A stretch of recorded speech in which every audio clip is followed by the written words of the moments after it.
Hi, everyone. Am I muted? No. Thank you for joining the Gordon JCC for the first event of 2021 in the Nashville Jewish Book Series. That's a flyer. We have 6 more between now and April, including Marcus Whitney, which is next week. But tonight, and the entire series will be virtual, which is weird, but we have an authentic experience because tonight we have Lee Conell speaking about her book, The Party Upstairs, which is about New York, and she's coming to us from her apartment in New York. Tonight, Lee will be in conversation with Nancy Reisman. Please feel free to type any questions that you have in the chat and they will be answered later on. And I'd also like to remind everyone to purchase the book. I'd like to first thank our sponsors and tell you a bit about each of them. The Vanderbilt Creative Writing Program is both a university program and an arts program centered on their undergraduates and graduate MFA poets and fiction writers. It's also home to the Gertrude and Harold S. Vanderbilt Visiting Writers Series, a free public series which features distinguished poets and prose writers through the academic year. The published work of current students and alumni have garnered national recognition, including Lee Conell. The program faculty currently includes Nancy Reisman, among many others. The next virtual event will take place on January 28th at 7 p.m. with the novelist and poet Quan Barry from the University of Wisconsin at Madison. For more information about this and other events, please visit Vanderbilt University's English department site, which is vanderbilt.edu/English/visiting-writers-series. The Porch is a Nashville-based nonprofit literary arts organization whose mission is to connect, educate, and inspire writers of all ages and stages. They do this through classes in creative writing for adults and youth, public events, book discussions, literary access programming, and more. You can browse their spring 2021 classes and see other upcoming events at porchtn.org.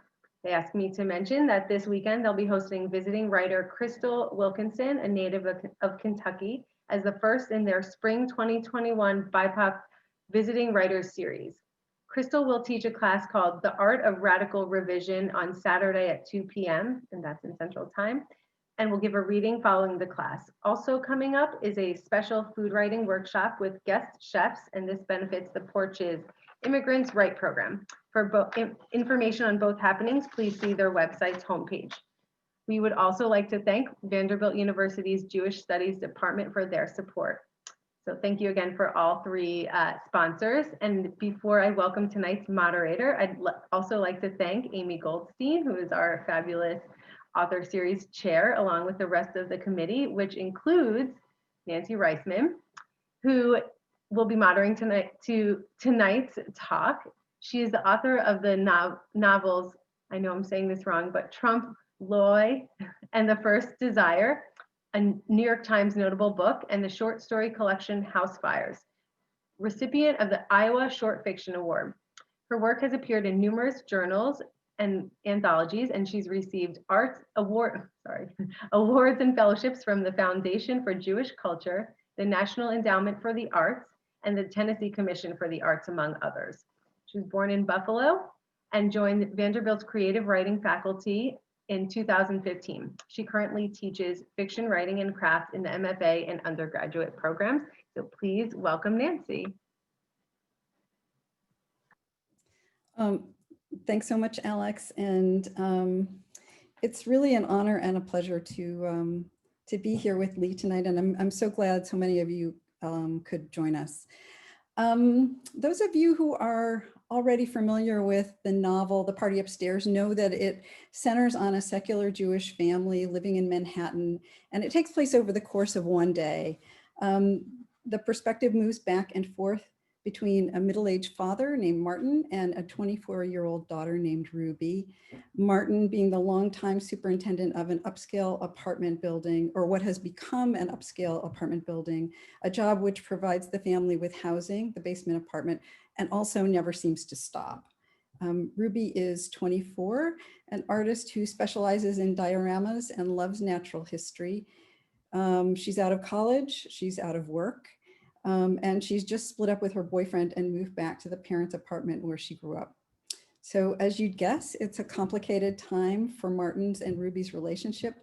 which is also pressured by their relationships to tenants in the building. One of those tenants is a childhood friend of Ruby's named Caroline, and Caroline's family now lives in the penthouse.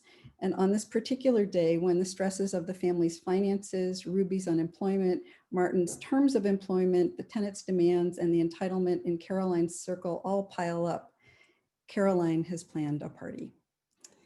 So the novel raises a number of necessary questions, in particular about class, family legacy, what it means to be seen and to go unseen, human and animal worlds.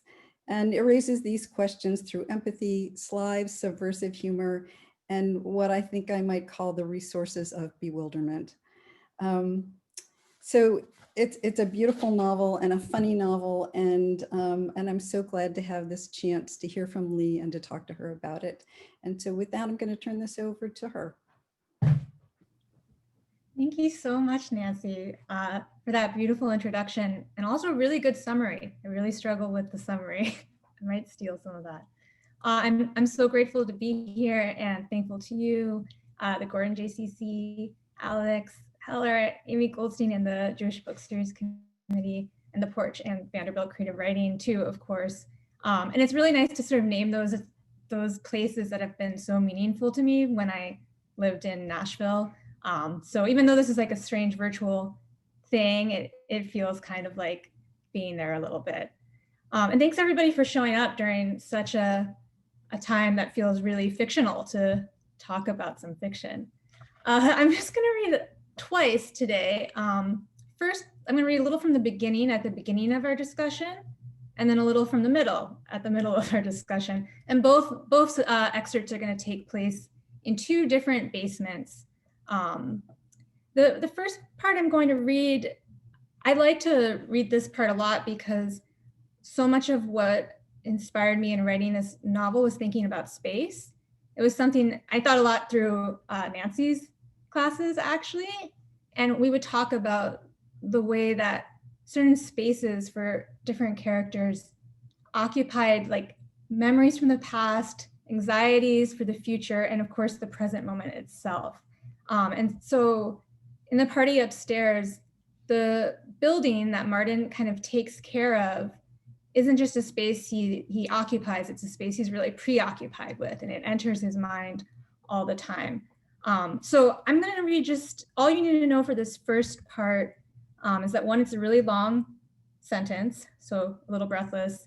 And also, this is taking place during a meditation scene between Martin and Ruby. So Ruby has a job interview coming up at the Museum of Natural History. She's really anxious. And Martin thinks maybe if they meditate together, they'll bond and calm down. So this is what's going on inside Martin's head. Martin's back had gone stiff, his knees creaked, and yet the older he got, the more nimbly his brain made wild leaps through time and space. He was supposed to be here, present, meditating next to his daughter, not thinking about Lily's death or Kenneth's apartment or the pigeons in the courtyard.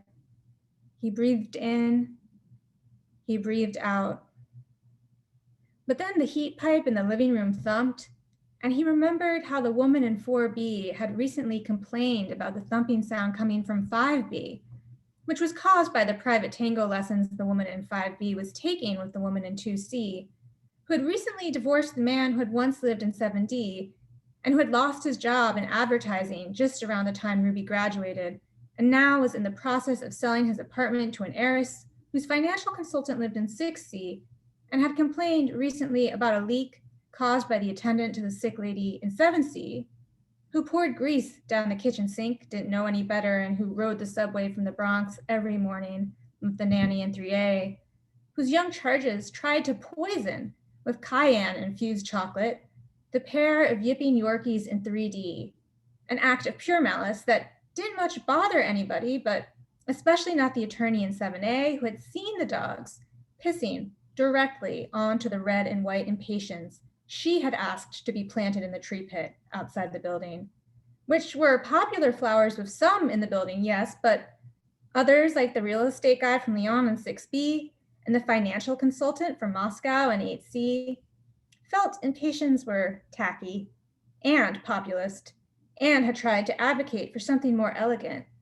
Begonias, perhaps, and also wanted the green awning to be replaced with a burgundy one. But 9D had argued against both begonias and the burgundy color, mostly because he believed 8C was responsible for bringing in the new team of Russian elevator mechanics who had, in the past, worked on missiles in what 7C was pretty sure these mechanics still called the motherland, and who 7C was also pretty sure were spies of some sort. A suspicion she had confided exclusively, she thought, to 3A. But 3A blabbered about it to the board members, and her blabbering had backfired, so that now 7C was considered a paranoid woman, a possible isolationist bigot, and a loose cannon, which was probably true since after the attacks on September 11th, 7C had spent weeks in Westchester calling Martin about an oncoming toxic cloud headed for Manhattan and asking if he could double check that the windows were all the way closed in the apartment, which was actually the same request made by 7B, who recently had maybe got bed bugs. They blamed the house cleaner, leading 4B, once the news got out, to panic and do laundry for 6 hours straight, which really pissed off 1D because they had kids and the kids had soccer practice, and 4B, whose child merely finger painted and did no competitive sports at all, was using all the machines, which 4B said was a necessary thing because didn't 1D hear about the bedbugs in 7B? And 1D said the bedbugs were just a rumor. The bedbug dog from Queens had come in and sensed nothing. But still, the paranoia reached such a pitch that many of 7B's belongings eventually wound up in the basement. And Martin and Raphael, the porter, had to drag armoires and mattresses and books and clothes out into the courtyard and into the alley and up the stairs for the garbage people to take away to waste transfer centers, to barges, to landfills, to landfills, to landfills. Martin's heart, that dumb, flawed blood hauler, made sounds like a garbage truck in his chest. He had fucked up mindfulness again. Martin must concentrate on his breath, must forget the many stories of complaint within this 9-story building. He must cool the hallways of his heart. No, not hallways. That was an apartment building sort of term. With the heart, you called them chambers. I'll stop there. Oh, thanks so much, Lee. I really love that passage. And I think one of the things that comes through so much is how intimately the lives are interconnected, and how, you know, and how impossible it does seem to get calm. That awareness of all of those lives, of all of those voices, and the mix of, I guess, of distance in the fact that they're referred to as by their apartment numbers, but also, you know, these sort of deeply intimate details. And I you know, just thinking about that contradiction in Martin, and thinking about the building, I'm wondering if you can talk a little bit more, not only about like the building itself. You were bringing up like the exterior of the building and the care for that, and the notion of this place as a kind of habitat that Martin is sort of looking after, and can't escape. Yeah, I was thinking about that habitat aspect of it a lot, because something that I always found really interesting about the city and even individual apartment buildings is the way that sort of the world is always encroaching in different ways. So there's mice, there's pigeons, there's bed bugs, there's kind of this whole ecosystem that's creeping in all the time that people are sort of trying to deny, because this is supposed to be their space and their property and the thing that they control, which I think is, I mean, I think that sort of attitude ties into climate change, like attitudes toward global warming and all of that. So I mean, I was really interested in just the way this kind of sense of encroaching wildness and Martin's job to kind of consistently beat it back or hide it. I was interested in how that affected him as a human being, and especially the way that he kind of, part of his job is seeing that ecosystem and having to not only acknowledge it but also control it, which often involves, you know, poisoning animals or killing animals. And he sort of sees that aspect of what it is to create this pristine place, that other people in the building don't see. So I really wanted to explore that tension, and even his daughter Ruby doesn't totally see it. So I was interested both in the building as an ecosystem, but also who has to kind of acknowledge that ecosystem and who can ignore it. Yeah, I mean, he's really, I mean, it's beyond being the gatekeeper, right? You know, in terms of the artificial maintenance of this space. And I was really alert to, and I think the book really draws readers' attentions to the uses and maybe abuses of language to either reveal or obscure. And you know, to your point, I'm thinking about there's a Billy the Exterminator. The way that Billy the Exterminator comes in, and there are certain kinds of creatures that he will refer to as animals, but there are other kinds of creatures that he will refer to as, they're not animals, they're pests. You know, and naming seems really important. Naming as a doorway to thinking, like how are you, you know, how are you going to see this life or not see this life? And I think that happens throughout your book, both with the treatment of the living and the treatment of the dead. So I guess that's not really a question as much as a comment. But I think it kind of ties back to when you were introducing the book, you mentioned, or somewhere along this, you mentioned that often the tenants are just referred to by their apartment number. So it's 2D, it's 7B.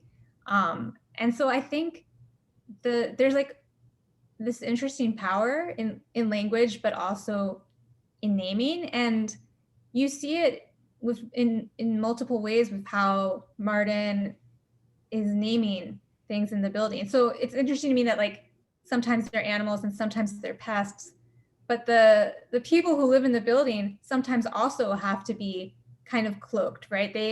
Their identity becomes their apartment.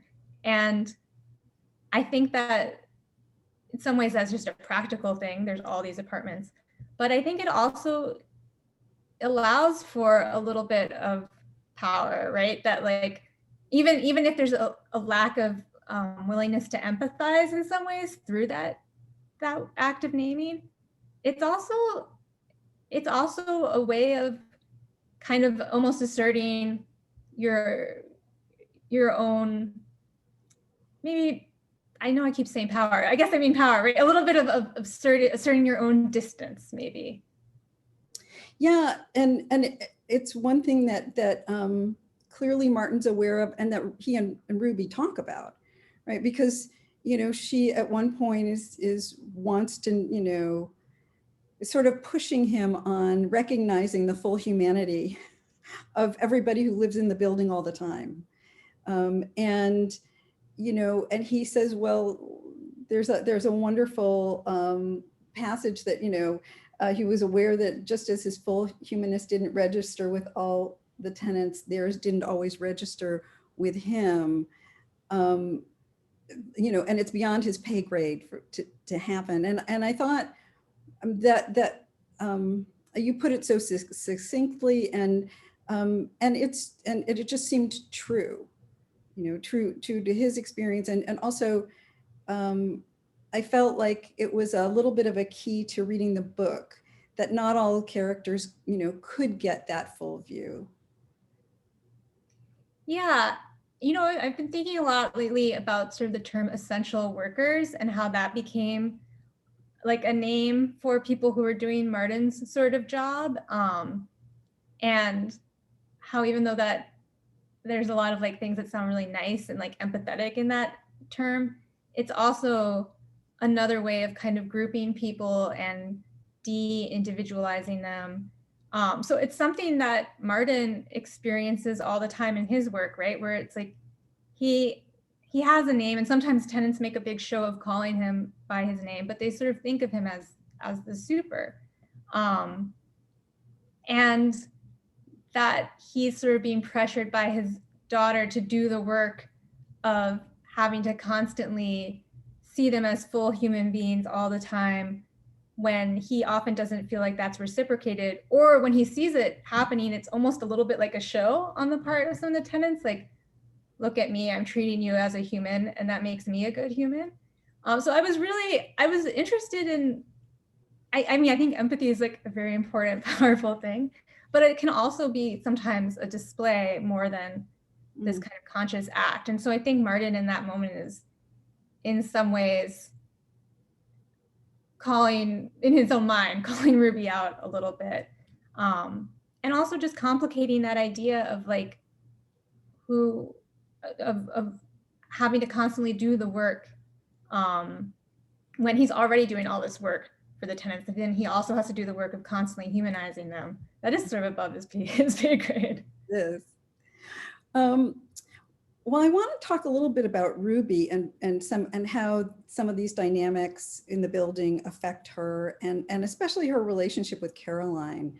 One of the things that the book does is go back to their childhood and sort of the I don't know, their relationship over time, and it's a kind of complicated relationship, obviously, because Caroline comes from an affluent family, but they also it's you see their imaginations and their closeness at work, partly in this game that they play, right? Which is Holocaust survivor, orphan. No, I'm not saying it right. Holocaust orphan survivor sister. I think it's, I should remember it. Holocaust orphan sister survivors. Survivors. I Okay. think in revision it switched some of those, some of the listing. No, I think it just switched in my mind. Which when I read that and I thought, what, like this is this game that these girls are playing, but it's and it has to do with also the power relations between them, and trying to sort of grapple with Caroline, with Jewish history, and specifically with Caroline's grandmother's history as a Dachau survivor, and for Ruby, her own history is foggy. It's Eastern European Jews, but without a lot of information. And could you talk about those dynamics between them and the grandmothers also? Yeah, I think that a lot of their dynamic I wasn't sure about when I was first writing it, and kind of crystallized for me as they were playing that game. So it was sort of a thing where the game came first, and then the weird power things that it implied came after. But I was interested in these two characters and the way that their sense of their own ancestral history and their own family history affected these games that they were playing as kids, and affected their imagination. And I think that in their case, especially, Caroline sort of has this story that she has to grapple with and has to digest and has to daydream about in certain ways. Whereas Ruby has, like you said, that fogginess. And in some ways, there's benefits to that fogginess, in that she's not sort of having to constantly grapple with this sense of of family trauma that's been really articulated and thought over. But in another way, she senses that that silence speaks to its own kind of trauma. It's just something that's been unsaid. And I think that can be a really unsettling feeling when you sort of sense that something has happened, but you don't have the story, right? I think we tell stories in large part to, well, there's a lot of reasons we tell stories, but in the case of these characters, it's a way of processing, it's a way of reimagining. And again, there's power in that, in being able to take your grandmother's trauma and be like, we're going to play a game about this in this safe space of my apartment. So I think that Caroline is sort of actively processing in some ways in these games, and Ruby doesn't really have that ability, and so she is kind of getting the secondhand processing that's going on, but she doesn't have the actual material to grapple with. And I think for her in particular, that sparks all sorts of resentment that kind of occurs in the book in different ways, because it's not just that Caroline has dolls and that kind of stuff, but she also has this other history, this kind of stuff that Ruby can see is activating her imagination and her art in all of these ways. Yeah, and there's something about this too that, at least in the way that I think about it, that comes back to that question of naming, like being able to name it. I think, and I think this is something that well, a friend described as human history as, inherited trauma, and, and what it is not to be able to locate the received trauma, not to be able to speak to it directly, but to have to process it, not knowing where it's coming from. And that really, I don't want to overstate it, but it also does seem to work with this moment for Ruby, or this state for Ruby of bewilderment, of the questions of who she is in the world, where she is in the world, how to bring these different threads, contradicting threads together. There was a question that came in, and this is from Miriam, that I think is sort of, I'm going to cut in and say about the frame of the novel as a kind of verbal diorama, giving a glimpse into the crosscut of the apartment building and Ruby's and Martin's lives. Was there an intention to frame the novel that way? Do you want to respond to that? Sure, I love talking about dioramas. I think it actually kind of ties into your last question too, and like the power of naming things or trying to locate your history. But yeah, Ruby is really obsessed with dioramas and kind of processes the world through her understanding of dioramas a little bit. So she grew up seeing a lot of the dioramas in the Museum of Natural History, which are really interesting because there's sort of these attempts at preservation, but of course the animals that are there, often were hunted for these displays, and it was seen as an act of good, right? It's like a conservation attempt. And I was really interested in that kind of weird tension. But from like a narrative level, what's really weird about dioramas is that you have this like dead thing that's sort of posed to look alive. And these are natural history dioramas. There are, of course, lots of different types. And then you have this background that's painted that's supposed to look three-dimensional. And then you have these sort of random objects that are supposed to fool you, so that when you're kind of looking past the foreground, you're like, oh, I see that this is blending into this background, which feels more three-dimensional to me now. It's kind of this trick. And when I was thinking about the novel taking place in a single day, I was especially interested in using dioramas as a way to get into the history of these different characters and to think about the way they create these little displays in their mind of memories. So certain things in their memory will feel very three-dimensional to them, will feel very foregrounded. And then other things are kind of flattened out. And Ruby experiences this in her friendship with Caroline all the time, where she'll have certain memories of their childhood that feel very vivid, but the background, she knows that in the background, she's sort of seeing something kind of flattened out.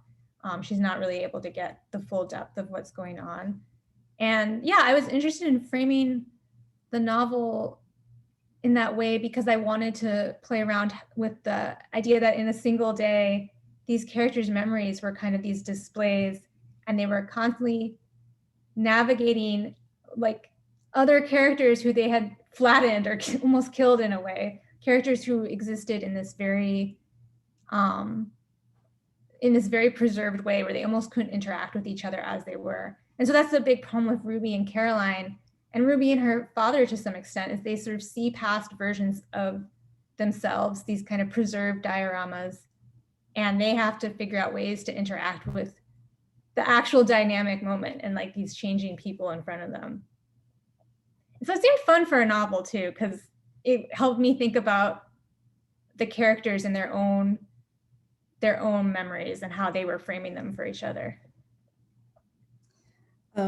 There's also in the building, just to mention, for those who haven't read the book, a kind, or in the building, or I should say in the minds of the characters, a character who's passed away named Lily. She's sort of a ghost character or ghost in the mind, and who is also, and so I think of her as, like part of the series of memories, and also like occupying this space invisibly to others, but quite palpably, especially to Martin, but also to Ruby.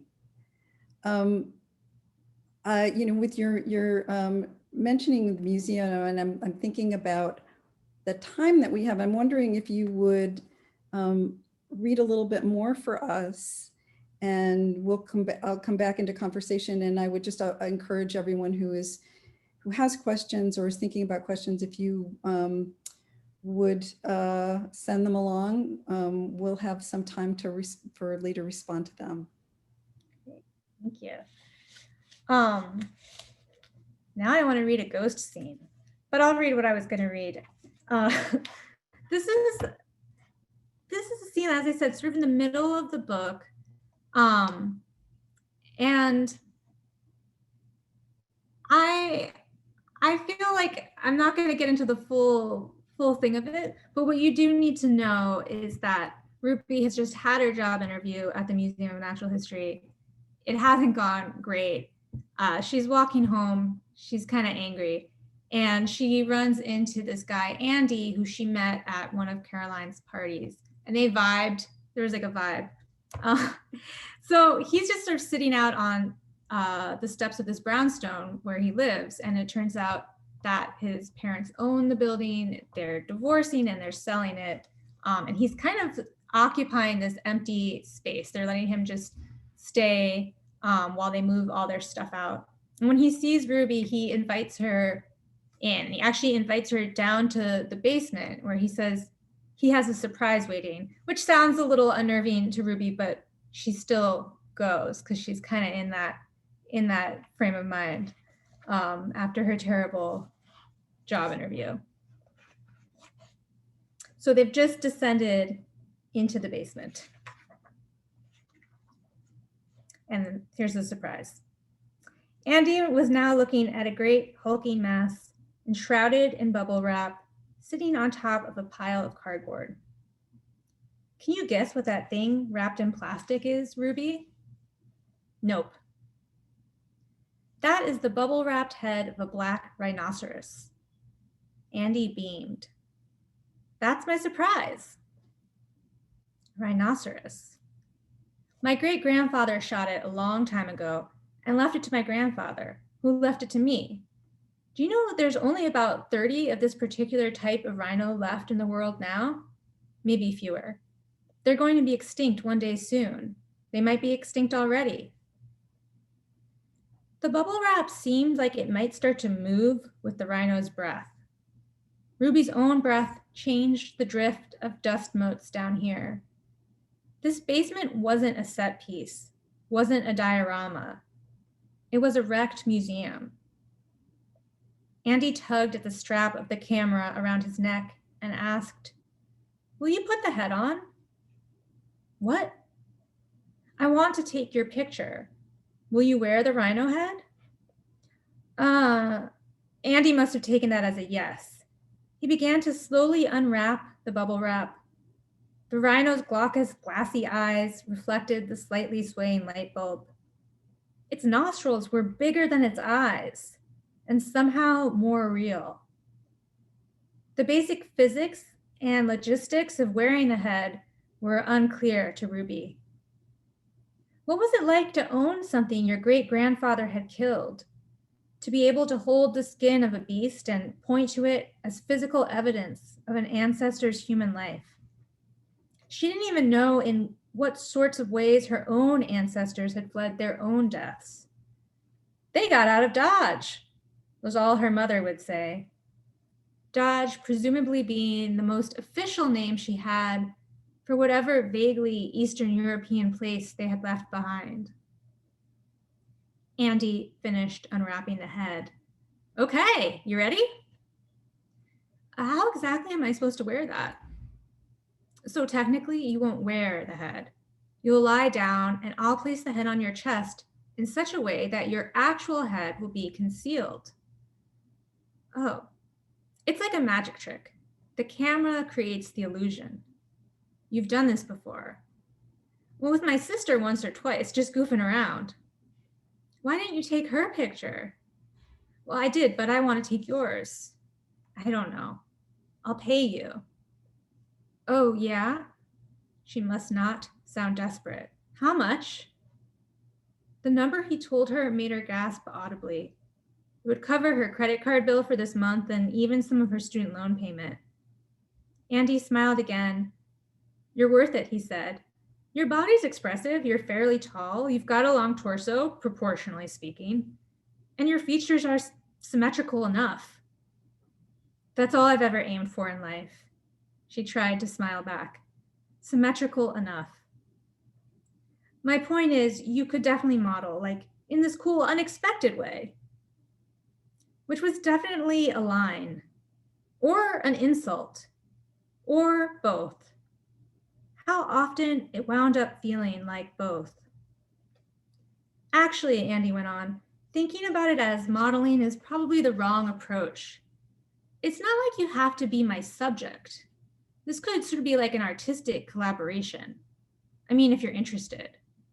I won't demand you put your name on anything." A collaboration with Andy.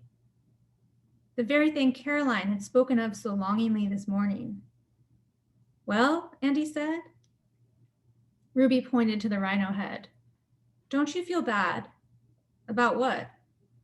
"About your grandfather shooting one of the last black rhinos." "My great-grandfather. Anyway, it wasn't one of the last black rhinos when that great-grandfather shot it. That was a long time ago. We can't retroactively assign guilt, you know." She stayed silent.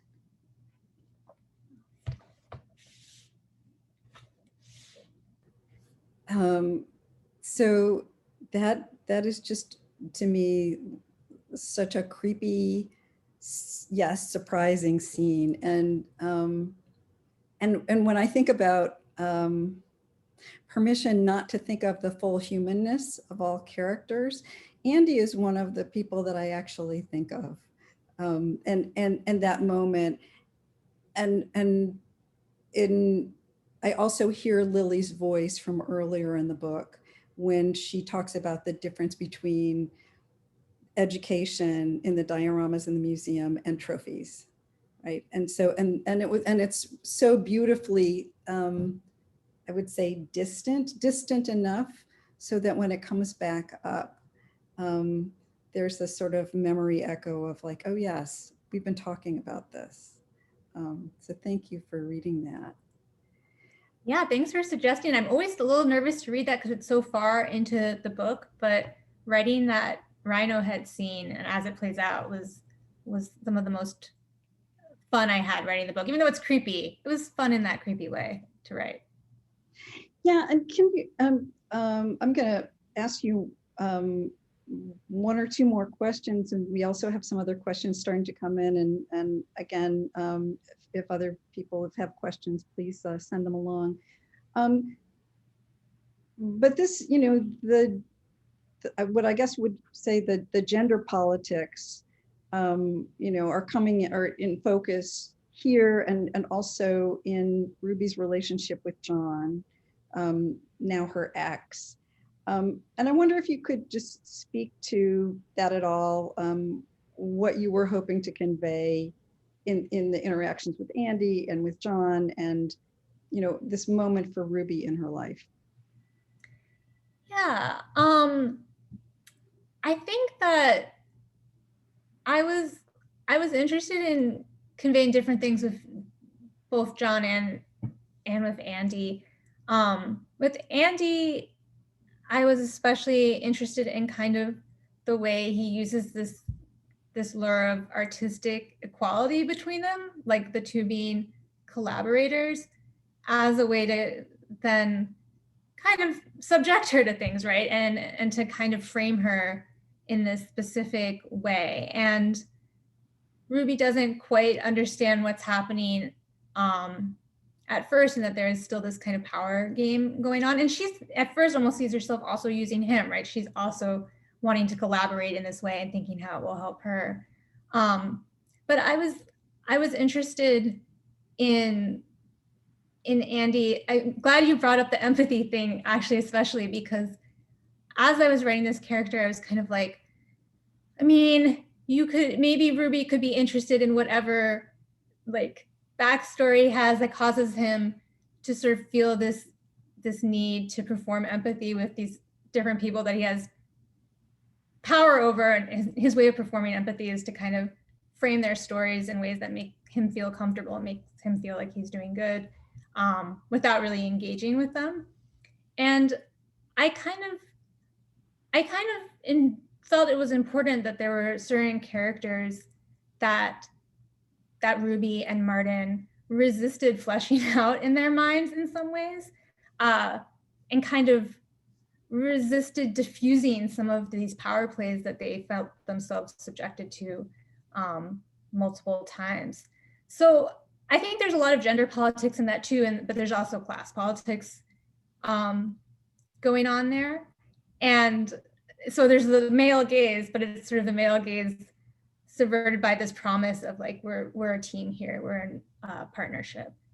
And with the character of John, who kind of sees himself as like bettering Ruby consistently, she sort of points out that their relationship ends up feeling itself like an unpaid internship, where he's constantly pushing her to fit his sort of idea of what a good partner for him would look like. And that involves Ruby realizing her potential in sort of specific ways that fit his story of what he wants. So I think my hope is that sort of the gender politics come through their individual relationships in different ways. It was interesting because I wrote a lot of those scenes without thinking about our current moment. It sort of was it takes place sort of around 2008-ish, a little bit after that. So I think some of the things that we see even in that scene, these characters are still kind of grappling for the language to describe what's going on. Well, we have some questions coming in here, and a couple of them are sort of related. So I'm gonna there's one of them, I will lead. This is such beautiful work. Can you talk a bit about the role of research in your writing? There are so many interesting topics: the birds, the machinery in the boiler room, the art world. What were your passions versus the topics you researched extensively? And I'm going to sort of add on from this lovely note from Rita Bullwinkle, writing about architecture or writing by architects that you were reading while you were writing The Party Upstairs. So I'm going to, blend those questions together. Oh, thanks. Yeah, well, just to the the architecture thing and then dovetailing that into research, I was reading some interesting things about just public housing and kind of specifically I was reading or thinking about around the like 1920s, 1930s ish. There was a much different sort of attitude to public housing and these kind of common spaces with architecture than there is now, where often public housing is just sort of these straight up towers, right? And there's not this sort of communal sense. And to tie into the Jewish thing, actually, a lot of those earlier public housing things from 1920s and 1930s were designed sort of by Jewish communities for Jewish communities. And I don't have any deep statement about that, but it was something I was kind of thinking about a little bit when I was considering the architecture of this building that Martin takes care of. But I was also thinking about the book Poetics of Space, which I know isn't exactly a specific architect at all, but I was interested in what's so poetic. It's sort of like a theory book, though it feels very much like poetry reading it. And I was interested in the ways that these spaces, and he sort of talks about specifically spaces that we grow up in, how they end up containing so much of our first sense of like other spaces that we occupy, how those early spaces stay with us in terms of memory and in terms of even our understanding of all the other buildings, all the other places we encounter again. And I was thinking about that particularly with this novel taking place in a day and with Ruby's relationship to this building. How could I kind of play around with the idea that these spaces are not just spaces she's interacting with other characters in, they're like foundational spaces that she grew up in. Like the first building that she knew was this building. Her first sense of an elevator was this elevator. So I was always thinking about that in terms of what was happening in the present moment in the novel and how that triggered her memories.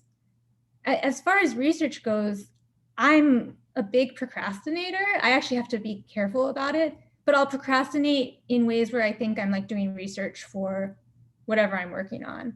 And then it ends up working out sometimes. So I'll go down these rabbit holes as I'm following my characters' obsessions. I often become obsessed with the thing that they're obsessed with. I know the seed of the obsession must be in me when they like get obsessed with it, but I sort of use it as an excuse to follow whatever I want to follow through them.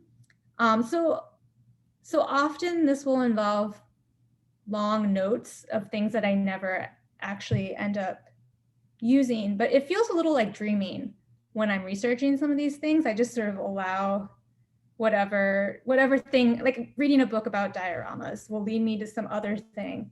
And maybe it doesn't show up in the novel, but I do find that act of kind of research, I mean, it is research, I probably shouldn't scare quote it, but it doesn't quite lead to anything often, but it ends up layering how I think about the characters in different ways. Well, and let me also just follow up by asking about, I mean, for example, the pigeons. I know you go to Central Park and are a bird watcher or have become a bird watcher. Did that precede the writing of the book? Has that always been sort of in your life, in your interest in birds, or is that something that's developed more? Yeah, well, I was always interested in birds. As a kid, I was a junior ranger. So that's how my birding started. It was just this weekly, like a program on Saturday in Woodhill Park. And the rangers would just take a troop of city kids around to different parks in the city, and we would learn about things, sometimes plants, often birds. And so I think that's where my interest in birds came from. And also it was just so weird to see like a scarlet tanager and then 2 seconds later be on the subway. Just that weird balance was really interesting to me. So I don't do a ton of birding now. I should probably do more, but I am volunteering at the Wild Bird Fund, which is a great organization in New York City that they basically take care of wounded birds in the city. They're the only clinic like that, I think in an urban, certainly in New York City. So yeah, I've been taking care of like these pigeons. They have hawks there, owls. It's just been very interesting. It's like a whole other way of seeing the natural world. But that's post-novel. I think all the pigeons in the novel made me more interested in pigeons specifically. Well, that makes sense. I have a question here from Lorraine. The scene you read is so fraught with tension and layered with meaning that I would like to know how you composed it. How did you develop the gender dynamics with such care that they work well with the language that the characters use, especially Andy with his invocation of subject, in quotes, and also assign guilt retroactively, so in quotes. Well, I think that for me, with like those lines in particular are dialogue, and I think often if I have in my head kind of clear the way that characters are situated in a space and can kind of see that dynamic, it's almost like a blocking thing, right? Like I could see where Ruby was in relation to Andy. There's a rhino head on her. That changes the dynamic. For me, a lot of the dialogue and the tension that comes from the two of them occurs once I have that image in my head, once I have that actual space that they're occupying really clear. And then often the dialogue kind of will come quickly. And then there's a lot of revision that happens. But the scene I read is almost, it was interesting when I was looking at it, because I was like, oh, this is like mostly dialogue, which I hadn't fully realized. And I think it's for me, it's something I've learned from Lorraine and other people, but it's like being able to see that space just helps so much with how the characters are talking and the kind of loaded things that they end up saying. Thank you for that. I have a question here, comments and questions here from Carla Diaz. I'm so curious about the constraints in this novel, especially the constraint of time, how it inhabits a single day. I'm curious about how Lee arrived at the decision to have such a compressed timeline, and if that had anything to do with the feeling of compressed space in the building. Hi, Carla. Yeah, so I originally wrote this as a novella, and it was the longest thing I had written. I had always been drawn to the compression of short stories, and I felt nervous by how much I could do in that amount of space. It was a little bit unnerving to me. So I kind of had the idea of a constraint of a day just to be like, okay, I just have to write into this time period and I can just see how much I fit in and stuff kind of emerged from that. And also some of my favorite novels took place in a day and used that as a way to go back and forth in time. So I think obviously I was thinking about some of those novels that I really love too, but I wasn't thinking about them too hard because that would be terrifying. But so for me, having that compression, having that limit was just a way for me to have a little bit of like a sense of this is how much damage I can do. It's only within this 24-hour period. And then the characters sort of started to respond to that constraint. All this stuff about the present moment and like this, no day but today sees the day, all that kind of attitude wound up torturing my characters in various ways that ended up being important for them acting and changing their viewpoints and changing even their sense of time in the building. So yeah, I think it really just started from this sense of like wanting a limit because I had never written that long before. And then of course it moved beyond the novella and became longer than that. So a lot of it was me trying to like fool myself, I think. Well, I think I think it worked beautifully the use of the day and as you suggested, the pressure that it puts on the characters, those stresses, and the ways they respond to them. You and I have talked about this a little bit in another forum, about the allowing characters to act out. And certainly that comes into play in the novel. We only have a few minutes left.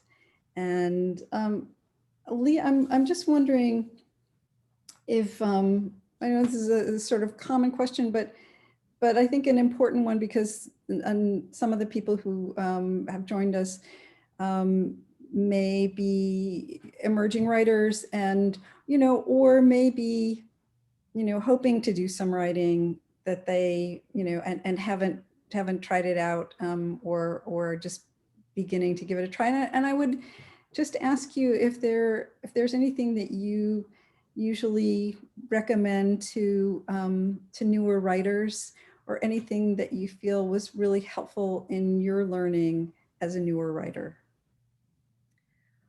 Well, I think I'll take the thing that's helpful to my learning, since I know everybody, the thing that gets them really writing is so different. But I think what was helpful to me with this particular project and with writing more generally was just to kind of trust my brain a little bit and trust the brains of my characters, to not worry, especially in those early drafts, but probably ever, about whether something is too weird or too controversial or too scary to say, but to sort of see your writing as this space where you can lean into your curiosities, your own strangenesses, your own anger, your own joys. Like, I know that sounds sort of like woo-woo, but like I think for me that was a really helpful turning point with early drafts, because I think we often stop ourselves so soon, because it's kind of like things in our brain just show up on the page, and they don't always feel like the stories that even we tell about ourselves or how we think about ourselves. It's like something else. And I think that process is really exciting, but you have to give yourself space to sort of allow that to happen. So yeah, I think just like leaning into letting your characters do the things that end up surprising you as much as you can. Like when I was allowing them to just like go places, and giving them the space to sit. I think, this opens with a meditation scene, and I know like often there's this idea you should start with like action or whatever, but I found like just having my characters sit in uncomfortable silence was a way to learn so much about them. So yeah, I think like seeing writing as sometimes this moment of uncomfortable silence for you and for your characters, and letting that silence fill in ways that you may not expect, is helpful for me with those early drafts, especially. Well, it's a wonderful book, Lee, and thank you so much for spending this time with us tonight. And thanks to all of you who have joined us for this evening. And you can find Lee's book through the link at the JCC or at your local independent bookstore.